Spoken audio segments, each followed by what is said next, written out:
ขนาดว่าเป็นการเป็นงานเด้เนี่ยสารวัตรข่อยคักก็ค่ะมาทำความสะอาดหน้าเมียมดูทำความสะอาดหน้าเมียมหกหลายพี่น้องเอ้ยเบิ่งดูพุ่นเห็นบ่ยังมักย่องดูเบิ่งกวดเอาดูผ่อนอย่างแต่คนเดี๋ยวมากวดน้ำเย่สิเฮ็ดซอยก็บ่ให้เฮ็ดกูสิเฮ็ดเองก็ได้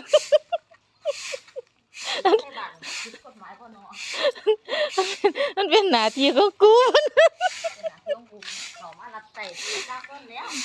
เฮ็ด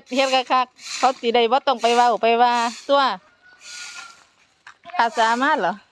ก็ได้ว่าเขาก็บ่แม่นได้ล่ะเขาเป็นดีใจเพิ่นคิดฮอดข่อยเพิ่นน่ะมีฮอดบริการได้ถือมีดมาคุมกันพร้อมพุ่นน่ะป๊าดมีดยังมาใหม่แท้ให้ขอซะเป็นหยังลูกพี่ว่าได้บ่ถ้าบ่มาก็บ่มาหรอกถ้าบ่กวดก็บ่กวดยังมักย่องบ่